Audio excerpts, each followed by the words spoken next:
So, it's been a while since I've seen you and I missed you, so you had to be on the show. Absolutely. Without pizza. I thought Without pizza. you wanted just to be here to talk to me, but apparently you got something going on. I'm here just to look at you. Just to look at you. Shane, you know that. I hope we can filter. Shane I hope we anywhere. can filter out embarrassment out of this. Are you getting because, red? I'm blushing for you. listen. I'm blushing for you. I love Shane. No one makes me uncomfortable faster Than me. than you. So Good. It's the openness. You know, you're just approachable. Listen, he knows it. Yeah, I know. Everybody knows it. Yeah. I love Shane. I love Shane. all right. Well, Here we are. We're here for a podcast. All Thank you so much for bringing us on and letting the chamber kind of be part of the fun. yeah. So I want to talk to you guys, but I want to hear about what you got going on. There's always things going on. One thing I can tell you is no shortage of events this time of year. No. There's something going on.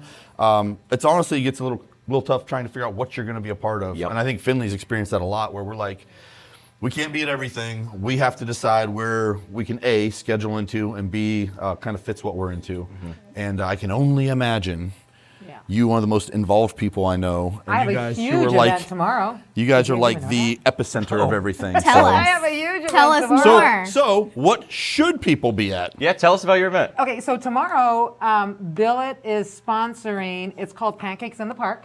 And We're off to a good start. I heard about this. You know what? Absolutely, with the side of pizza. I literally just had a bunch of French toast. We argued about pancakes and French toast for like 20 minutes before we ordered. So. Well, I'll tell you what. I don't like either one of them. I hate. So you're not eating, you're supplying. I'm a supplier. I'm a dealer. I am a pancake dealer. There we go. More for everybody else. It works out well that way. So no, listen. I am scared shitless right now. So I'm doing this event, and it's down at El Garces Park in Needles. What a beautiful venue, though. Really? It really is. And so what started off was that somebody in my office came to me. My boss said, "Why don't we do something to commemorate the 50th anniversary of the Vietnam veterans pulling out of Vietnam?" And so it's supposed to be a big deal. So I said, okay. So I thought, well, what better? Let's do Pancakes in the Park. Can't be that difficult. We just picked up a trailer this morning with tables and chairs. I'm meeting the city of Needles for the podium, the speaker system, the mayor, the city manager, the assemblyman from California is coming down. I have all these people now who want to speak. That escalated quickly. But here's the deal. Like, I can pull off almost anything. Like, I do Thanksgiving meals down at the chamber, and we put out 750 meals every year for Thanksgiving meal program. This is the unknown. Like, how much pancakes do I buy? Right. I have a grill the size of this table. And I'm serious. I used to use it. We did a kid's birthday party or whatever it was, but anything you wanted, you can cook it in seconds on these big grills. So I would recommend. You got one of the big griddles? Yeah. it's a grill, yeah. yeah. Bro. They're this- everything. The best. They're the best. So we bought 2 big griddles. There you go. Okay. We got 2 big griddles, and then I have a smaller Blackstone that I'm going to do like the sausage and everything on there. But here's the deal. Are 20 people showing up or are 500 people showing up? Just bring the mix. You Just know? add water. So I have all this stuff, and I'm like, I got 5 people grilling, to make pancakes and everything. I bought those little pancake former things there that we you go. do, so that they could just The dollop. so they could just do that. But now I'm afraid and then I bought those really beautiful commemorative coins to be able to honor all our Vietnam veterans, and I'm like, and I have corporate coming down, and I'm like, oh my God, if 20 people show up, I'm going to be like so embarrassed. So Oh my God. I think we've all experienced that with some event or another. I remember the Yes. first time we did the Aces Awards, and we're sitting there, beautiful room, food, everything sent out, and we're like, Call your mom. It finally hit us, and we're like, is anyone showing up to this? And finally some people start trickling in, and we're like, are half the people going to show up to this? And then eventually it fills out, and you're like, oh, thank God we Relief. survived. I've had the Release. complete opposite. My first installation dinner with Of the course, chamber, of I course. went full bore. I designed it. Bo. Yeah, I designed it as best as I could. We had it at Los Lagos, and about 50 people showed up. And I just, you know what I mean? That You're was like, fun. yeah, right. Thank you. Thank you so much for coming. I remember. You know, then you get used to that. You're like, okay, this is a smaller event. And then the last time we did it, we had people sneaking into our event. We couldn't even, every table was filled. It was a fantastic event. Yeah. It's hard to judge when you start to grow these things. So. And that it's hard to plan for and get invested in Oh, too, yeah. especially like, we're literally dealing with this right now because Jeff's at another event for the city right now. And What event's going on now? What event's going on in the city? All right, We didn't podcast get invited. over. well, it'll be over by the time Okay. this goes out. But I actually think they're launching something at the what's the Optimum Center? Optimum Center. I was gonna say the river, and you weren't invited. I didn't No, know. I was And, invited to the Optimum Center. My bad, Toby. I was personally invited. Well, one of the things that they were doing was a mascot thing, and so we have a mascot. So we got trying to coordinate somebody into the. All right, we got to go on the road right now. We got to coordinate someone into the mascot, someone to get up there, someone to cover it, and we normally shoot our show today. So I think it's like the struggle of everything. Your button's supposed to be up. What do you mean? No, not your button. On your Too on your revealing for speaker. this show, Bo. Oh. Don't be a hoe.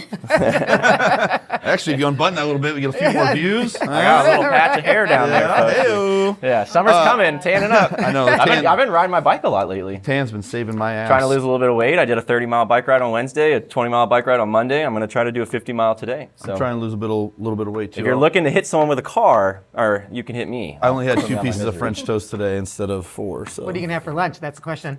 we're ordering lunch for the guys today. So whatever they get is going to get me through, and then I'll eat pizza with the kids I tonight. saw your burrito that said elite. Oh The my God. elite burrito, and I'm like, Listen, when you're hungry enough, everything is elite. Elite, So yeah. I want to. when are you not hungry? It's a state of mind. Sometimes right after I eat, I'm pretty hungry. See, that's what I. You know I what? don't know. Some people don't relate. They're like, oh, I had 3 French fries. I'm full. I'm like, that's not a problem for me. Is that you? Yeah, That's not me. I eat only dinner, and like Sarah will say, "Don't ask my mom what she'll eat. Ask my mom what like she won't eat, or ask her what she'll eat, not what she won't eat." Because it's just like ridiculous. Like I'll look at like I hate eggs. I won't eat eggs. It's good. They're really expensive right now. I don't like sour cream. Yeah, I heard they came down. I don't know. I don't really buy eggs. There's so. like a million things that I like. You take those little tests, and there's like 50 things on there. I eat 2. It's like ridiculous. So We Christy will tell you, I'm a super picky eater. No, you're not. I eat a large amount of food, but I don't eat a large variety of food. I'll Like eat my anything. burrito is always just steak, egg, and cheese. I'll eat anything, and the older it is, the better I think it tastes. This is a conversation days in in the its fridge. own. I am a 7. compost bin. 7 Yeah, days in the yeah. fridge. That's You'll it's never not die. ready until No, 7 to I'm 10 eating days in the I'm fridge. eating it. It Yes. doesn't matter what it is. I went down to Mexico. I said I want the seafood platter, whatever it is. I don't care what's on 7 it. day Just bring it seafood. my way. Are your kids the same way? No, I'm the only one in my family that's kind of like this. But I It will works eat out anything. well if you're the only one, because then you get a lot more food than everybody else. It was a growing taste, but in my adult years, I've decided that I will eat and taste anything that I can. And it's really benefited me, Good as for you can you. see, blossoming. Let me tell you, you get Yeah, older, right. it's less and less blossoming. So it's getting harder to do all the Yeah, time. So yeah. I do want to ask you, because I struggle to make pancakes. I was literally just telling the stories. We argued about pancakes earlier.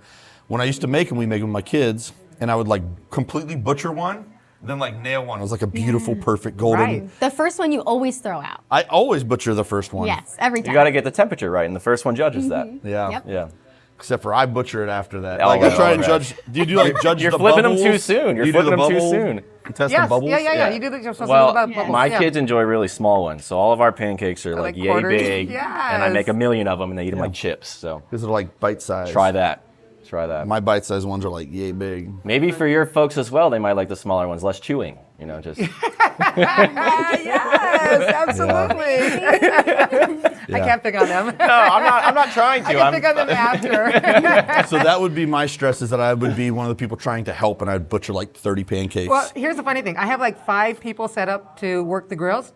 And depending on how many people come, I might need 1 person, but and the Yeah. other enforced supervisors, I don't know. Yeah, I don't know. I'm getting a little. You guys are making me nervous. well, I think that's really It's gonna go exciting. great. I The think more it's gonna go events, great. you know, and one of the you things. went a whole different. I was getting ready to absolutely feed into making her nervous. I was gonna be No. like, yeah, I don't know. What if they don't show up? What if? We planned way too many events, and I know the stress. It's going to go great. Yeah. We're going to do great. You'll do fine. Yeah. Yes. I So- think it's really cool though that we're seeing events pop up all the way down from Needles all the way across the board. You know, Yeah. the whole tri-state area. I'm trying to slogan this: the Colorado River Valley area has really been developing across the board. I've Yeah. seen everything going on every weekend, everywhere. Here's the sad thing. I think that Needles and what it has to offer is so underutilized. I mean, Agreed. there's so much, and that's why we picked Needles to do it, just because we're like looking at, I mean, the park is fabulous. You know, you have the water just literally, you know, around the corner, and Yeah. just nobody uses it. Well, you don't have to be a history guru to enjoy No. the fun facts that come with Needles. I mean, the great westernization all the way across, it's kind of artifacts right here, right in our local area. We did a couple community spotlights out there, and it honestly was eye-opening how much was out there. And then so many people with that, they got a little Needles Museum, they talk about a railroad and all the history out there.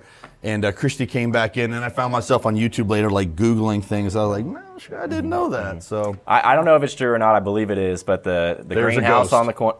I've got stories The to greenhouse tell you on the that. corner has tunnels all the way to the El Garcia. I can either confirm or deny that. Yeah. Because many years ago, I used to hang out with this group that did ghost hunting. Apparently, I got really bored.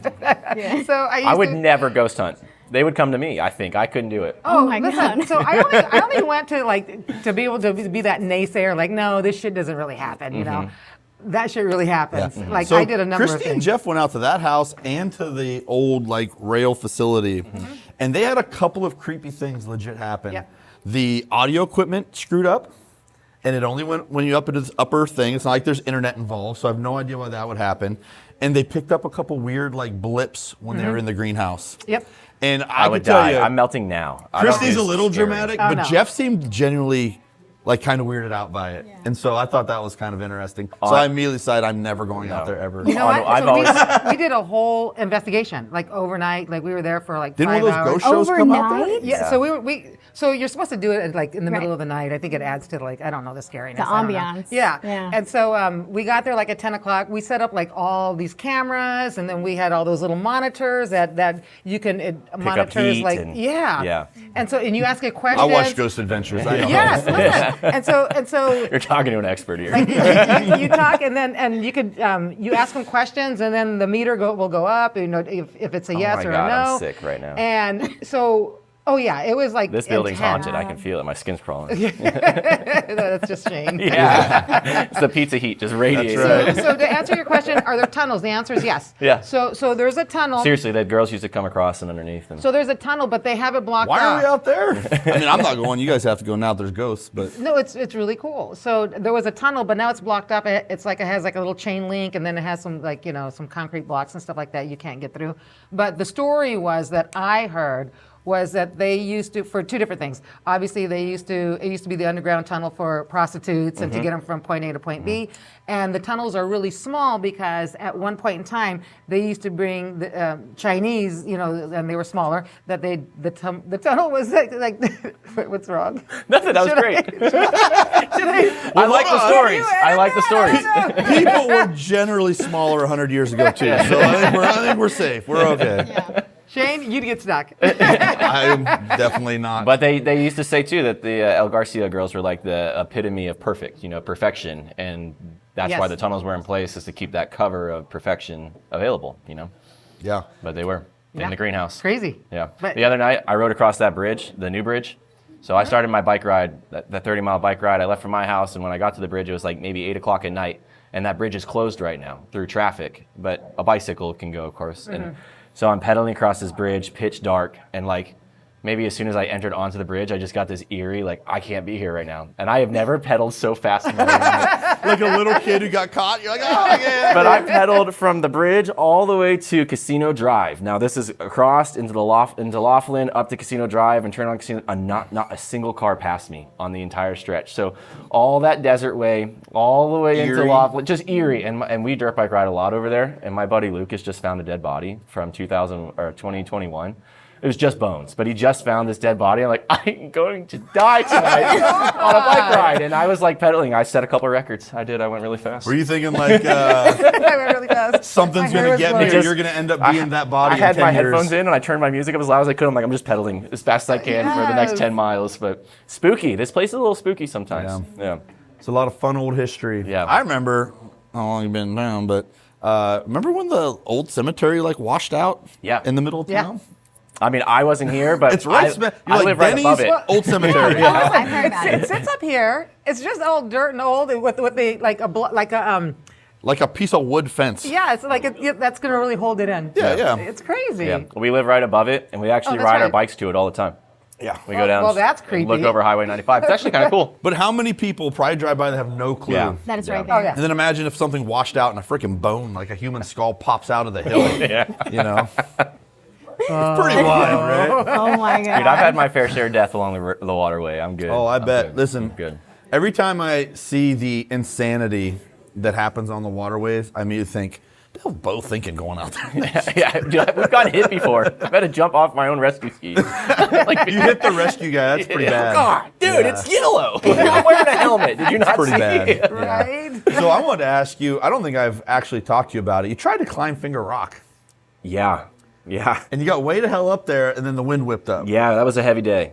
That was a heavy climb, a heavy day. So oddly enough, I did. I climbed Finger Rock, and Has we made someone it. climbed it before? Oh, okay. Yeah. So, but this is a long story. This is a great story. If we've got time. Where we bailed off of the route, that's what it's called when you don't make it to the top, you're bailing off. And where we bailed was this piton, and a piton is like an old piece of metal that old climbers used to hammer into rocks. Any cracks or crevice, they would hammer these pitons in and clip their carabiner and then the rope to that and keep climbing. Well, in Yosemite in 2009, I lived with a kid named Dakota. And Dakota Snyder, his dad is an old fire chief from Kingman. He has passed away, but Dakota and I didn't know that I would live in Bullhead City one day, but he grew up in Kingman.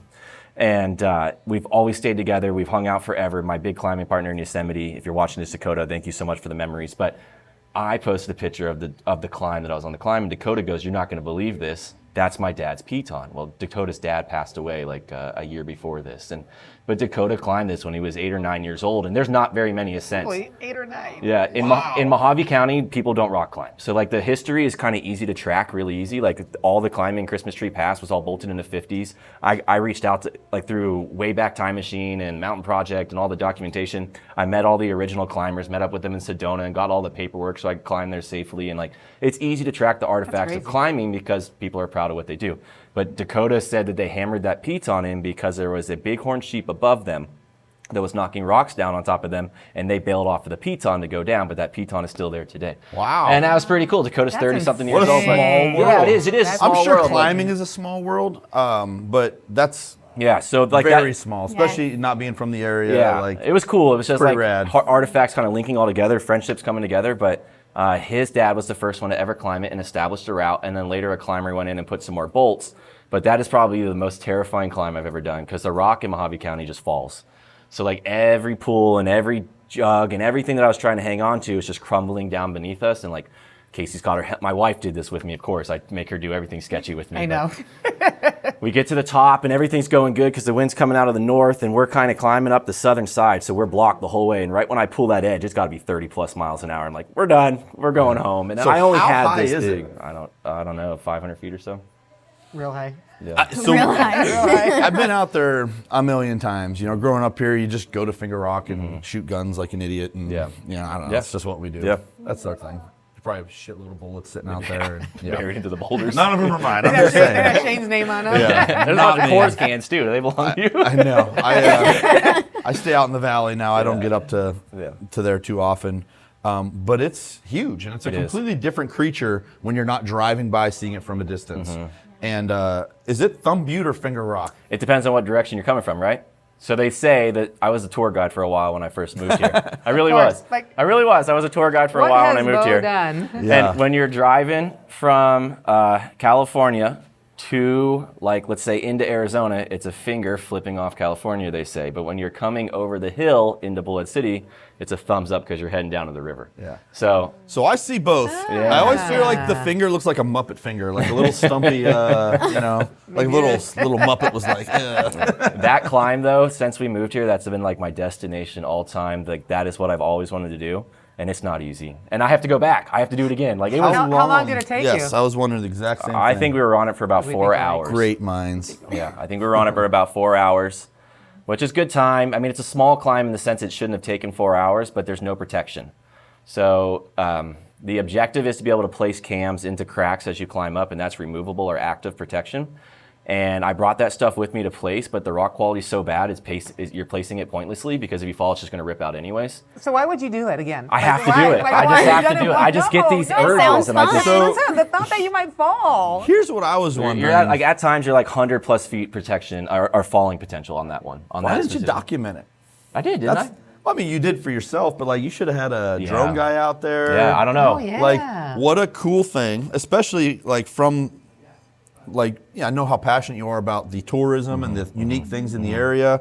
Like, what a cool. Yeah, you're right. I should have done a better job. That was like a whimsical I think I need to die today type of moment. I get that sometimes. I just got to I go do out that there and do sometimes it. too, and I eat a little extra food. I just wait around and like, not today. That one was daunting. And then so like it gets a little scary, right? So then we bail, and bailing leads into not planned rappels. And we get to the last rappel, and there All wasn't sounds bad. anything there except a bush. And it was a good little manzanita bush. We're like, we're rappelling off the bush. And so we throw the ropes, and you can't see where the ropes stop. And the ropes stopped before the bottom of the ground. About 25 feet up, they stopped. And just by the grace of God, there was enough texture on the wall to rappel off the end of your rope, hang onto the wall. Casey rappels down to me. She's hanging on the wall. We pull our ropes and let them fall, and then we had to down climb from there. But that is a full day adventure. That would have also been viral if you were to call like search and rescue to yeah, get right. you off a rock. Hey, this is Bo. Yep, Probably gonna be rock. on first name basis. yeah. It's just me again. Right? Stuck on a rock. Yeah. I'm on the rock. Which yep. one this time? You know, I have offered. They've had some calls with search and rescue calls with like rappel and rope requirements, and that's kind of for years, that's kind of my go-to sport. I was like, I'll go out there. You need someone to get them. I can get them probably pretty quick, but a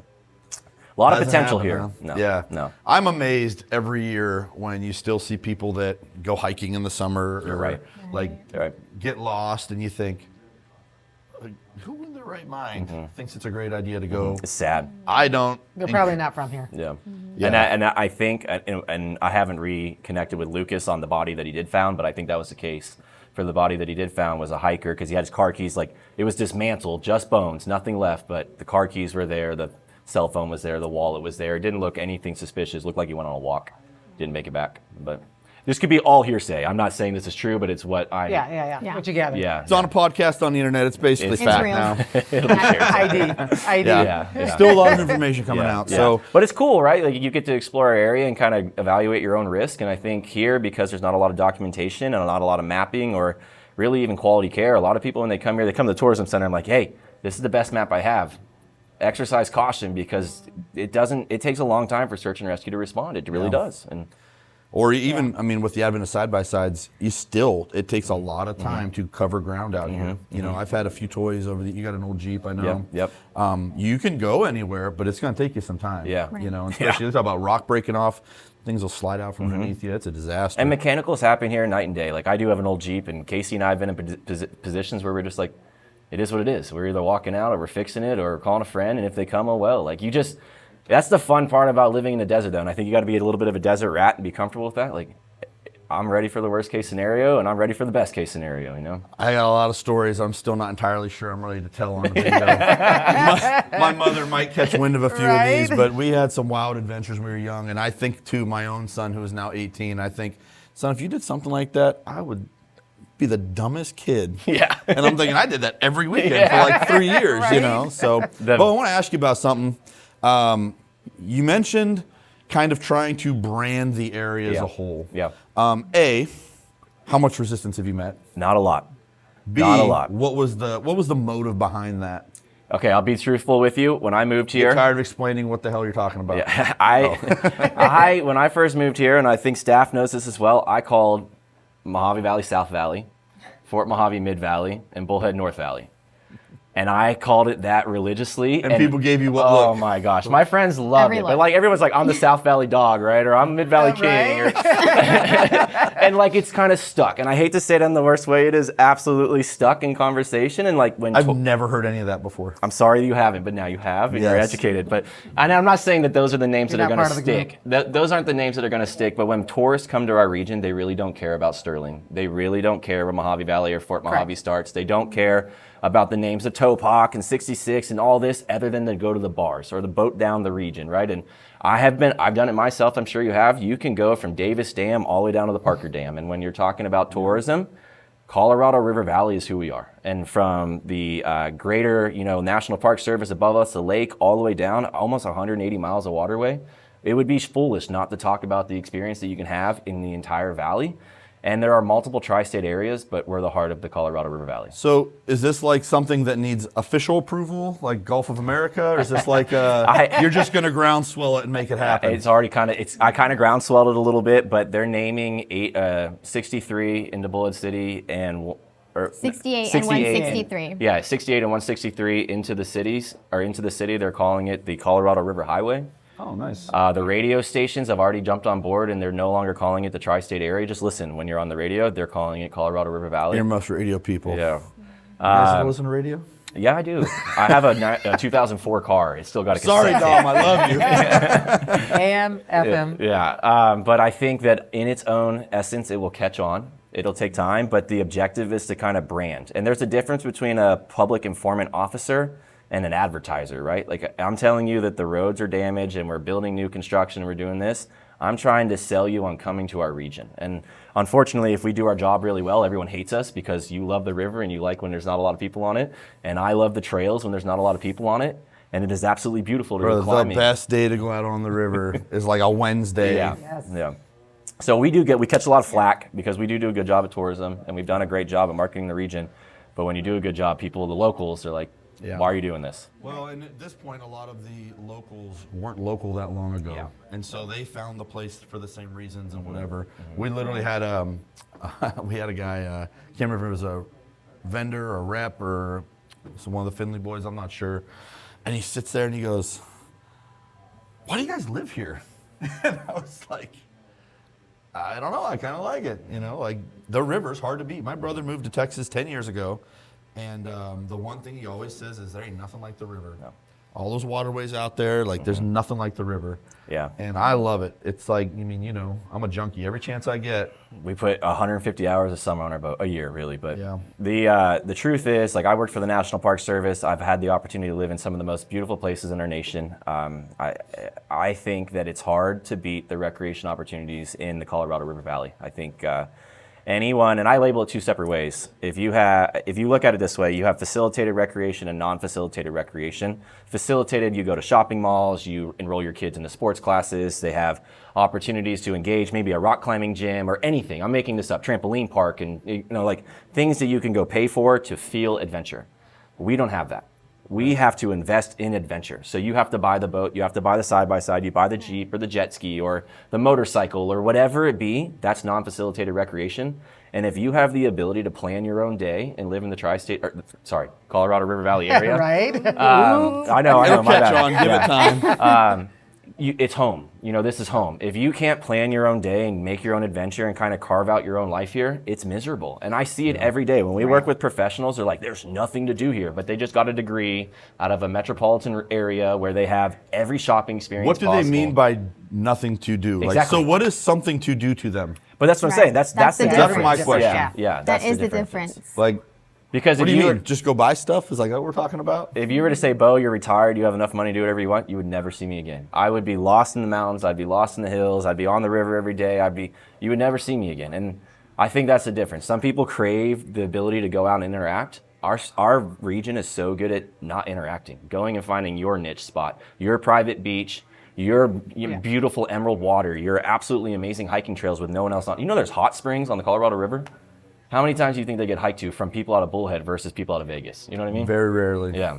And every time someone does it, I'm like, I'm gonna go. Yeah, And then I don't go. yeah. So- Well, boat to it. If you haven't Yeah. boated to it, So boat I have to boated it. up to the Yeah. dam, and it's a freaking great ride. Oh my God, it's like my favorite. I proposed to Yeah. my wife up there. It's a good move. Yeah, yeah. That's solid. Epic. So we went up there, and they did this dam to dam run. So we went, Did you from do that the with lake. Matt? No. Okay, No, because they no. do one. It's kind of quick. I was gonna say. So that's where my story's going. I'm out there in my little boat, thinking I'm awesome, doing 60 miles an hour, and this goddamn yacht passes me at like 120. Yeah, with a helicopter behind him. Yeah, and I'm like, you never Stand feel for it. less important in the world Yeah. than some guys flying by with a helicopter chasing them and a matching Right. truck and trailer. And Yeah. but we did that damn run, and eventually I got there, and it was absolutely beautiful. Mm-hmm. Like even the ride up there, like the lake got pretty rough for me and my boat. But once you actually get up in there, it's a beautiful ride. It reminds me a lot of like going down to Havasu. Yeah, in the gorge. I thought It's you wanted really to do pretty. a poker run on the water. I do. I really do want to happened do. to that? I want to do a poker run on the lake. I think that'd be amazing. Got to rebrand the area first. Give me a second. I know. No, this is like Change the this is world like my first. big event that I'm trying to plan. Everyone watching, you're hearing it now. I'm trying to do this. Please. Oh, should I have not said that? Oh, I'm so sorry. You got to be careful Don't every now and steal then. my plan. A lot of plans get stolen every now and then. But the goal is to plan something up there where we can kind of go from Catherine Landing, Cottonwood, all the way up, Willow Beach, and really, get the stamps and hang out and check out. It's a beautiful walk. I know you're not a lake guy. But So I'm not a lake guy. I love the river. However, I like the lake. we're gonna go ahead and just keep ruining the secrets of the area. Yeah. That lake up there is so underrated. oh my God. Oh yeah. Thank It you for is. saying I love that, the because lake. I feel like I'm the only person that Half brags the about the lake. reason I don't go up there is because I don't like going from Fort Mojave. This is so. I can launch my boat in 5 minutes from the house. I know, but listen, if you rent Down a the boat slip, parkway. you're okay. Yeah, then I can't go to the river when I want to. Yeah. You got to go all the way out there, go down, launch. Catherine is not the least backed up place to launch a boat. I think if you are quick and It's you're not you. You're not the problem. Yeah, I know. You I ever know. seen those I've videos where seen people are like the docking problems. dramas? Yeah. I always wonder how these couples stay together after you watch them fight on the launch ramp. I want to hand out divorce You ever seen t-shirts. that? Yes, absolutely. I'm like, and then you see them the next day and they're like perfectly fine. I'm like, the things that man said to you, holy cow. I can't believe you guys are in the same vehicle right now. I have this rule with Casey where we don't communicate. Like, we're pretty good. We're pretty good. We don't fight at all, not even like an ounce of fighting. And I would say I will challenge anyone to be faster than us on and off the boat ramp. I'll challenge anyone. I don't think anybody should take you up on that. but You guys Casey, are what's by your far the number? winners. Dude, What's your number, bro? We're gonna stop time watch it. it. Pop. But Casey is so good at backing up, and I do navigate a boat quite well, and we don't talk. Like, that's our rule. Like, hey, no communicating. We come out of the ready lane. It's just in and out, and we're already unstrapped. Yeah. When she puts the boat in the water, I back right off. So my son is now a legal driver, so I can tell this story. But we would go to Jack Smith and do everything ready. He knows. He gets everything. He hooks the trailer up, does all the stuff. I'll back it down, drop him off, park my truck, walk down on the boat, start leaving as people are still getting down. Oh yeah, there. it's fun. It's fun to make a game out of it. My son starts getting a little older. He's a little more chatty, he's a little larger, and he just loudly speaks like his father does. 15 years old, we're already done with this. What are these people doing? And I'm like, that's right, son. Don't you forget it. I love it. I'm sure your boat has a system as well, but we have quite the sound system on our vessel. And I will back in the ramp with my music as loud as possible so that all the other ones that are struggle even harder to communicate. Just putting pressure on them. Yeah. Anything I can do to mean. disrupt their day, No, I'm sorry. mean. I'm sorry, folks. We're polite sometimes. But I feel Don't hold up the ramp on a 112-degree day. Get out of the way. Yeah. Sorry. It's so bad. Or like if you're Jack Smith and they tie up right on that spot and you're like, fella, what are you doing, guy? It's hard to explain boat etiquette, you know what I mean? And it just is it's a passion. But I think people It's like when these wake boats go and start towing the rider right outside of Jack Smith. Yeah. Are you talking about me? No, I'm not, but I could be. Me and Bo I've go been back. there. Bo and I are a great example of the diversity of boating on the Colorado River because I like to cruise, get to a spot, Yes. fish, hang Yeah, out, yeah. do whatever. Bo is very active. He wants to go He wants to surf. Wake, Yeah, surf. he's like crazy. flip, do whatever, and that's a real pain in the ass for me. No, listen, I agree. So I'm going to tell you a story. So when Bo first got his boat, and he invited us out on the boat, and there was nothing more stressful to me. First of all, they're very athletic. Okay, and I get that. Okay, I'm cool. But there's nothing worse than seeing a 2-year-old kid hanging off the side trying to grab something, and he's like his dad. Like he's like a daredevil at 2 years old. When and I'm you grow up doing that stuff, it's just But listen, I'm like, going, come to me, and he's Yeah.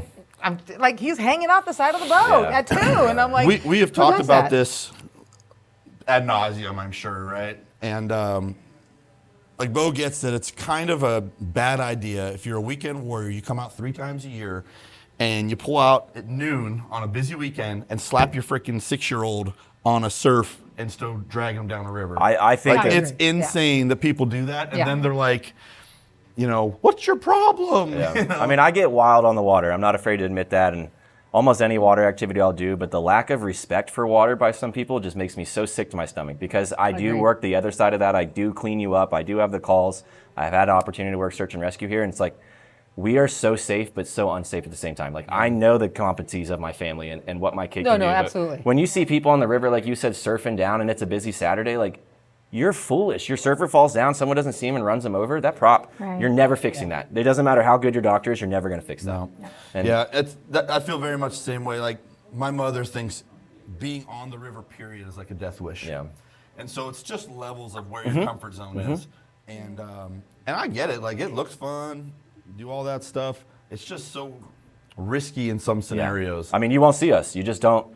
We don't. I mean, we love to surf. We do it on the lake, and we do it on the lake away from anyone. We don't circle the same patterns. We do, you know what I mean? We'll just take a path and go. But these people on the river that are going up and down and back and forth right in front of Pirates Cove, it's like, that's when people might be the slightest intoxication level, and they're hitting the throttle the hardest, and you're surfing right in the middle of the wake zone. Like, there's just too many variables, and people are just but I'm unaware of the risk sometimes. Yeah, I think if you're coming to our area and playing, representing the chamber and the tourism center now, if you're coming to our area and playing here, come and talk to the chamber, learn about the ins and outs of our waterway. There are sandbars and rock barriers and things you got to be aware of, and our level changes like the ocean. Like, really start to learn the water levels and apply some knowledge to your recreation. It'll make your day a lot better. So I went out on Sunday, and the water was as high as I'd ever seen.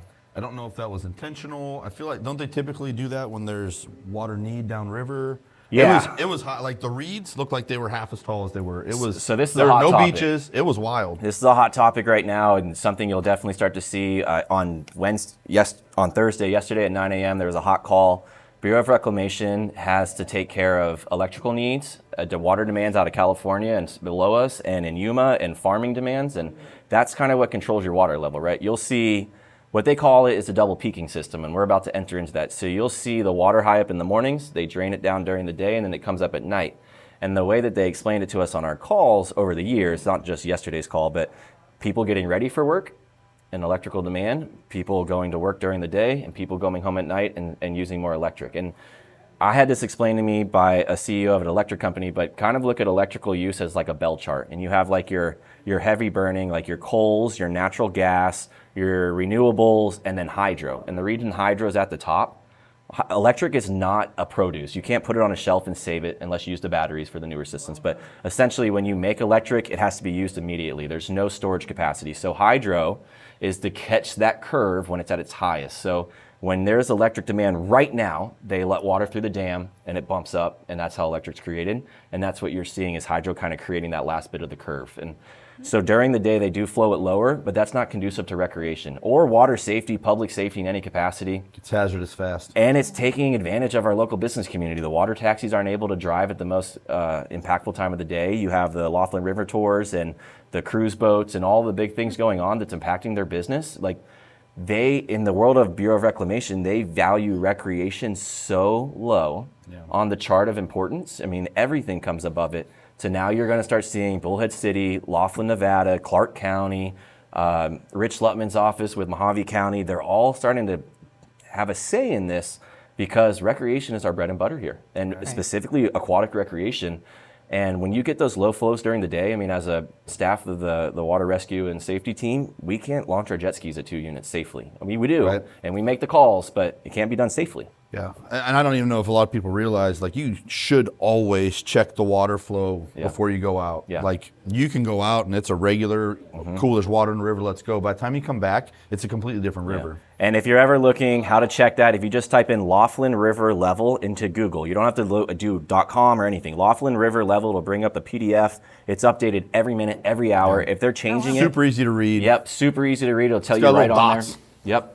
And so many people don't know that, right? Coming in the visitor center, it's like one of the things we share the most and put up is just be safe while you're on the river. And right there, from Davis Dam to like city limits, that water changes the most, right? Because that's the top of the cork.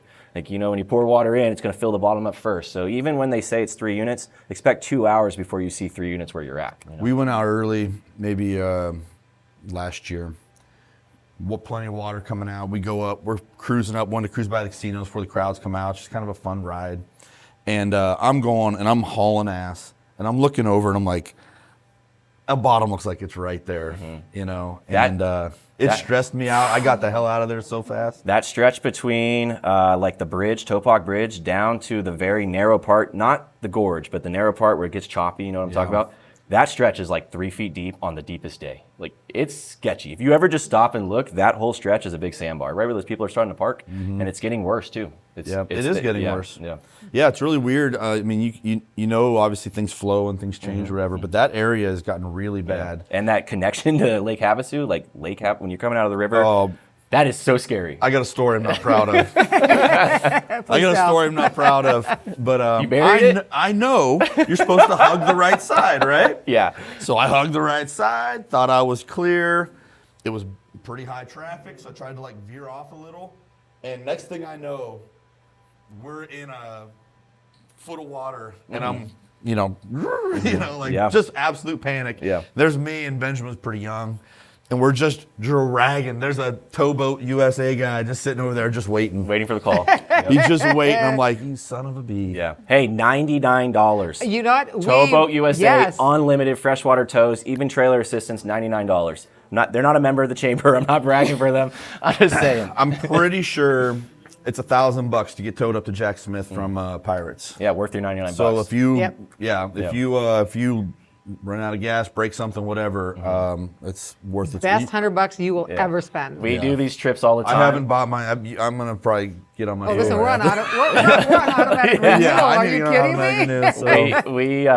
We go boating quite a bit, and we take a lot of friends out with us, and we tell them to bring their boats. But like in my description, it's like, hey, I'm not going to ruin my day for your bad day. Like I will help you stay safe, He came up with that because of me. but you are responsible for your own toes. You created that I policy. created that policy. He's like, fuck, heck, what are they doing now? Yeah. So I don't. You talk about boat etiquette, all these other things, and it's like some guy went out in a shitbox boat and broke down, and you're like, buddy, I don't want to spend my day Nope. towing you out of Nope. here. Like, I don't know. I Nope. feel like a horrible person, Yeah. but I've done it a few times late in the day. Like, there's kids on a boat, and I feel bad. And I just sit there, and I'm like, Yeah. you can probably see it on my face. I'm so mad. I got a story No for you. problem. I'm enjoying this No big deal, podcast. guys. I'm enjoying this podcast. Yeah. We were on the river one time coming up, and this was like right after we moved here, and this John boat broke down. I mean, a John boat, like a metal tin John boat. And we were in, at the time, like a 17-foot open bow boat, nothing crazy. And they broke down, and we were trying to catch the sunset, and we just wanted to enjoy our night. And we were at like the non-motorized ramp at Rotary Park where he broke down, and we had to tow him to the motorized ramp where people put in next to the police station. And I said, yeah, I'm going to tell you, but I'm going to be honest with you. I'm going really fast. I'm just going to go as fast as I can because I'm trying to get my wife up here. We want to enjoy the sunset. And that John boat was like jumping the wave, dude. They were like hanging on to everything. It was just mass madness for him. And I like get him into the ramp and unhook him. Never again will you allow You want to me hear to- the uglier version of that? So down at like Circle Beach, that area. Yeah. People go down and get stuck all the time. Been going down there since high school, getting stuck. I always try and pull people out because I used to have a real piece of Vehicle, crap you mean. vehicle. Oh, yeah, Vehicle. yeah. Vehicle. So Yeah. the same thing you described happened about 2 weeks ago. It's beautiful out. I grabbed some fishing poles. I'm like, I'm gonna go put a line in for an hour. What the hell? So I go throw a line out, and or I go to throw a line out, and I realize there's a Nissan Altima on the beach buried. That's where I would take an Ultima. A car. Ultima? An Altima. Oh my god. And I don't know if you guys follow the thing. I have like Altima hate. Like Altima. You guys drive Altimas? No. Sorry, Altima drivers. You're not all bad, but you get lumped in. Yeah. They're always menace drivers. They're the worst If drivers. it's a stick the cars are always Ultima, you wrecked. might be okay. So I always joke that like Altima drivers are the menaces of the road. So anyway, this Altima's down there, and this lady is up by the road. I'm thinking, oh, she got somebody coming to help her, whatever. Tow truck comes down, and I'm like, Tow truck gets oh, stuck. all right, cool. Tow truck driver standing there, and I just see him shaking his head. He's like, you can just read body. I'm sitting there, and I'm like, that guy's shaking his head. He's pointing, walks halfway down, walks halfway back, grabs his line, walks down, shakes his head, walks back. And so the lady comes down. She looked like she was having a good time that day. And That's the what tow you do truck at guy, turnarounds and longs. yeah. So the tow truck guy comes down. He's like, well, let me try to drive it out for you. And so hops in this truck, like all dudes, we're going to just magically drive it. Yeah. And goes to Why drive that? it. Nothing. Doesn't budge. Sand flies. It's so buried that like there's not even a lot to move at this point. It's sitting on frame. And so I tell the lady, I could probably pull you closer to the tow truck, and then he can winch you out, do whatever, tow See, you that out was of your here. mistake. You should have never should have put even your gotten line in the involved. water. Yes, put your line in the water. There was Look a the tow other truck way. driver. Look That's the their other problem. way. So this story gets funnier to me. This might be really dumb, but I find it hilarious. I think The you'll lady's now appreciate driving it. a truck. So I wish I should have sold her something. Yeah. But I'll meet Here's you my four-wheel card. drive Altima. You'll love it. So anyway, so then the tow truck guy's like, yeah, I don't have nothing. I don't have a chain. I don't have anything. So I'm like, son of a bee. And now I've already offered.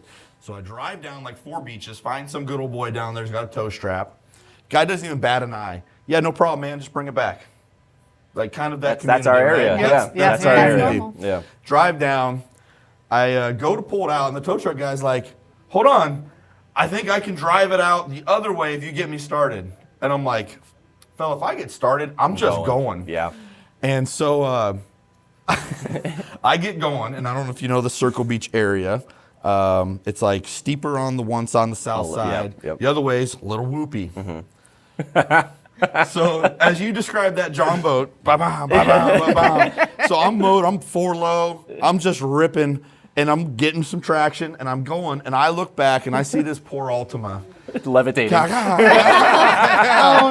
I'm like, and I get up there, and I feel it's already not a great looking car.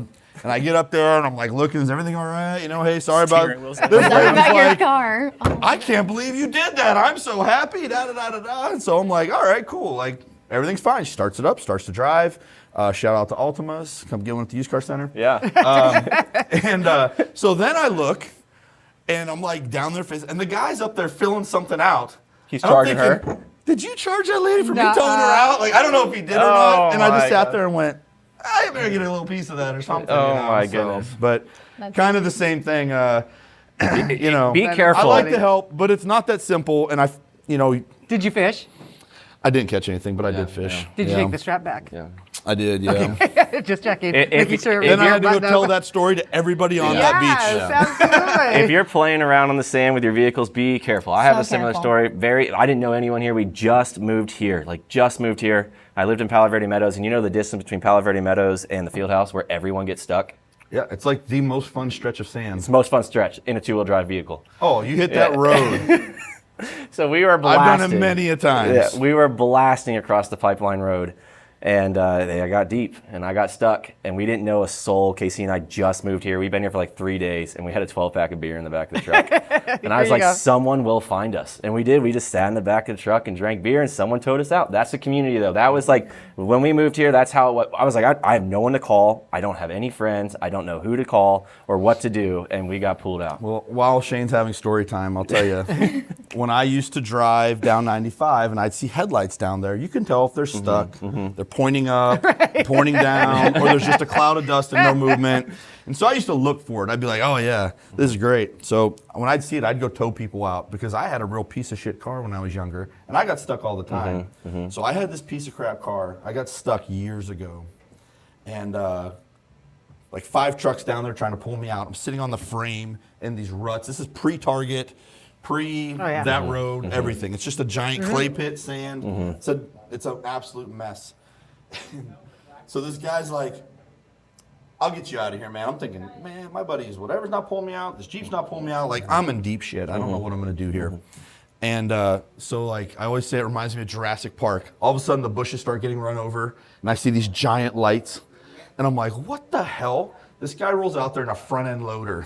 He's Oh coming to my get you. God. Front-end loader, just running everything over, drops it down, puts the thing on a little tooth, picks I think I had an old beat-up Tahoe, picks it up, like lifts me I was out of gonna the say thing, Altima. drags me out of there. And I can't remember, it might have been my mom's Jeep, actually. I can't was her recall. Altima. She never had an Altima. She had some not great cars. She had a Contour that had some really bad stories in the sand. But anyway, and I just remember thinking, this has got to be illegal. Like something is not right here. So that was at least 20 years ago. There's no way. Yeah, I was absolutely trespassing. You cannot drive there anymore. I'll Yeah. be super honest. Don't drive in that region. But Yeah. right. A lot of fun stuff is off limits Yeah. these days. But as you can tell, the recreation in the tri-state River area Valley. is phenomenal. So get out there and play in the sand or find a trail or get on an adventure of your liking and explore it, but be ready for the unexpected. But I know our time's running short. I do want to cover the event, and I I hope feel like we could be here like for I know. hours. This was I feel fun. like- I just had fun. You're so I like that. entertaining. Just have You're fun. so entertaining, Shane. It's literally what I want to do more of. Like As I you know should. that everybody has interests and things, and this is probably surprising to some people, but maybe not some of you that know me. Is I really am interested by people. People are way more interesting than their business most of the time, and so I'd rather talk to the people. Yeah. Find out. That you did ghost adventures and needles. Yeah. Like Right. that's way cooler. I know we didn't get than- any story time from I'm you. actually pretty cool. I have a lot of You're like, stories. yeah, that was on See, I purpose. say that all the time. I'm actually pretty cool too, but no one believes me. But you know, so. when we have to tell people that we're pretty cool, then that questions whether Probably or not not we're that pretty cool cool, or yeah. not. But Yeah. I'm pretty cool. I've done a shit ton of things, but ghost hunting was one of them, Yeah. which was pretty amazing. Well, like-minded like you, I think we spend so much time trying to represent ourselves in our professional entity in You this lost small community. You lose your Yep. personality. Well, I talked to this young lady at the soccer field yesterday. You might know her. Sarah? And we were talking about it, and I kind of made a joke about promoting herself on her billboard and all this other stuff. And she said, well, my industry's a little tough to talk about, so you got to kind of be you. And I said, gotta brand really? yourself. That's my belief in most things. Yeah. There's a million car dealerships out there. There's even more cars. What sets you apart? And 9 times out of 10, it's the people and the experience. And Absolutely. we are the difference makers in our own, whatever you get into. If you leave the chamber and go to whatever the hell, Doesn't matter. You're still you. I'm still gonna be And Bo. that's kind of We've had this how I feel discussion about it. so many times, and Yep. I think so many Yep. people, they cling to whatever their title is, and that's now their identity, and it's a fail. You should not. That should not be your identity. Your identity should be who you are. And I think in our office, I'm very open with be who you want to be. You know what I mean? I don't care who you want to be, but just own who you want to be. And Yep, I agree. I think I think I have said on camera, so I can't make it up now. But you have to be you. You got to be within your professional parameters of things. But if you're not being authentic, you will not A, be happy, and B, probably find the success that you should. You've got to find a way to balance being yourself and doing something that you believe in, and that's kind of the. all these jobs come and go. You know what I mean? Oh, absolutely. Yeah. I haven't met someone in our community that hasn't worked for multiple things in the same industry. I mean, I've been here for 6 years and I've had 5 jobs. It's not uncommon. Yeah, but you had like 4 of them in 1 year. So Yeah. you've been in a chamber for a while. I haven't tested it. I've been here for 4 years. We always think we're going to be here for a little while, and it's only going to last Yeah. a little while, Yeah. and then it becomes our. But you know what? I wouldn't live. So my whole thing was when I moved here right after 9/11. I wanted to be around my mom, and I figured this is the time to do it. Your mindset changes and everything, and then when I was here, my thing was, as soon as my mom dies, I'm out of here. Well, my mom's been gone 10 years almost, but now my daughter got married, and now I have grandkids, and then now my husband says, are we ever going to get to Wyoming? Well, listen, Ramsey is 13. I got another, and then I'm thinking that at some point then I'm sure that my grandkids are going to have kids, and then I'm never leaving this, Yeah. but I wouldn't live anyplace else, because I think that this is a place where people like us have the opportunity to make impact. You were just saying that you took over a volleyball team 3 years ago, and because and you left too and came back. I think there's a lot of passion in that. well, right? she was Like- a very You're smart. saying- So. Yes, I did leave and I came back, but it was for family. Yeah. 100% for family. You can experience the world, but home is home sometimes. So Yeah, absolutely. And I always tell people I got a summer job at a car dealership, and that was 20 years ago. So yeah. isn't that great? Well, I got the Bob? job Yeah. at the chamber just by chance because I rented an apartment to the executive director at the time, and I needed a job. And I got to the chamber, and I was like, not doing this for long. Nope, absolutely not. That was 2016. So And now you're part of everything. everything. As engaged as you it's could a lot possibly of be. fun. Yeah. Yeah, but I think that being a chamber member for a number of years now, and I joined the chamber when I thought it was going to benefit our small business, but the face of the chamber and how you guys conduct it is just, it's changed so much, and I love what the chamber is doing now. I mean, it's great to be a part of. The objective and kind of what we've been focusing on is me and Bo went rounds on that one. Yeah. Bring Rob back. I got some more words. The objective, though, for our chamber right now is to not look locally. It's to look more broad. And when we go to these conferences and academies and we engage ourselves in this conversation, like her being a part of the Emerging Leaders Program and a part of the council committee that drives our conferences and all of our initiatives at Western Association of Chamber Executives and my time with Arizona State Chamber Executives. And it's like, The goal is to grow what we have on a larger scale, and we can't do that when we look like this, right? We have to start absolutely. opening ourselves up, and I'm sure you guys do it in all of your industries, maybe unknowingly, but we have forcefully been getting our staff to talk with people who work in Colorado and Wyoming and Utah and Nevada, because the objective truly is to expand what we can do. And I think And to share. Yeah. We have a lot going on here. And sometimes when you're in a rural community, a lot of those bigger places don't see you. And so when we are on these platforms and people are asking, hey, what's your retention plan? I want your retention plan. You make these networks and then people are looking at Bullhead. Yeah, oddly enough, we go to the conference and on the last day there were who has something they want to talk about. We talked about ours, and it's been nonstop emails to her, like, can you send Like us I have to your use material? LinkedIn now Yeah. to communicate Oh, wow. with people. Yeah. Yeah. Which is See, cool. that's right. When you went too Absolutely. far. I know. I branded myself now. You need to take a step back. Yeah. But it's kind of fun being on this more regional level, and now the chamber, the Bullhead area chamber, is taking over the Tri-State Chamber Alliance. and we're rebranding it. We're putting a new logo. We're doing bylaws behind it. We're really going to brand ourselves so this chamber alliance has a bigger impact when we're fighting things against Phoenix, or we're fighting things globally, like this water allocation and what we were just talking about. And we never really closed the loop on that. So you're still getting the same amount of water, but it's at night. Yeah. It's always at night, which is frustrating because why are we flowing it at night when our recreation's during the day? So our alliance is going to come together and curate a letter that's going to be signed by all the regional chambers that then individual people are important, but that global, that regional is huge, right? And I was on a objective is to grow water campaign not too long ago because I was watching the podcast, and they're talking about how so much water is being allocated downriver to grow alfalfa to be exported overseas because they don't have the water to do it. And I thought, we are burning our own water to grow alfalfa to feed Arabian horses. it goes way deeper. That's crazy. Look at who's buying land around. And I don't want to get into this. Just be Another very podcast, aware. but I 100% would love to get into it because it's very real and it's very much happening. And because it's sensitive and nobody wants to talk about it, it happens right underneath your nose. Yeah. And then you look at the hardships of people in the area, water concerns. I mean, all these other things, recreation aside, water concerns. And then you find out what is actually happening and why and who's lobbying for it. Who's profiting pushing from it. And it's pretty dark. Like it's Karen Summit and I applaud Karen for digging into this, but started digging into some of the water allocation issues going on in the Colorado River Valley. And it got to a point where I was like, I either have to be blunt about this or I can't talk about it because I was so passionate. heavy. It's like super heavy. Some of this is getting taken advantage of. And I think that the more open you We talk are a about it. small speck in the grand scheme of people's ambitions and where water is going and money and things. And this is our home. This is just some inconvenience to a lot of people. And we live in a place where it's 120 degrees. I would water not live here. Should be valued. If that river stops flowing, I am not living here. Right. I'm Many not. people And probably. our homes and our values and our businesses, it's all going downhill. Right. So it's definitely something to be passionate about, I think. Yeah. Well, when you feel brazen to talk about it, grab Karen. We'll bring in some. If you want to do that, I'll bring in some folks. We can have a water I'd love to discussion. hear about it because I got probably a lot of dumb questions that have already been answered by someone smarter than me. But you know who doesn't know that? A lot of people like me, right?